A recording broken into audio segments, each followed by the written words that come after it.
रामकृष्ण हरी.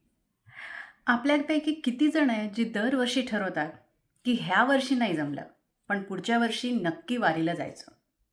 पण होतं काय, या ना त्या कारणाने आपलं वारीला जाणं होत नाही. मुख्यतः कारण असतं ते आळस. असं मी नाही म्हणत आहे. असं वैभव जोशींनी खूप उत्तमरित्या त्यांच्या कवितेतून व्यक्त केलं आहे.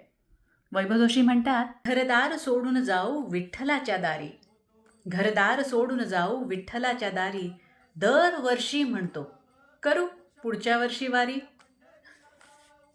आषाढातलं आभाळ जेव्हा सावळं सावळं होतं, घन भरून येता मनन मन भरून येतं, धूळ होते गुलाल आणि माती होते अबीर, माहेराला जाण्यासाठी चराचर धीर, आम्ही उरतो घरी जग चंद्रभागे तिरी, आम्ही उरतो घरी जग चंद्रभागे तिरी, दरवर्षी म्हणतो करू पुढच्या वर्षी वारी.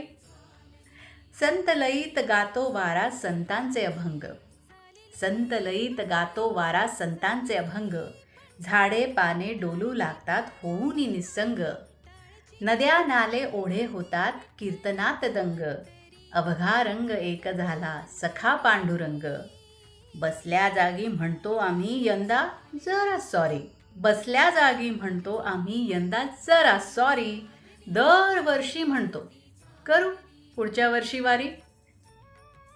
संसाराची पायरी आणि अध्यात्माचा कळस, संसाराची पायरी आणि अध्यात्माचा कळस, आधीच अंतर फार त्या डोंगरा एवढा आळस, दिशाहीन भक्ती आणि सुखासीन भाव, असल्या वाटेत लागत नसतो चैतन्याचा गाव.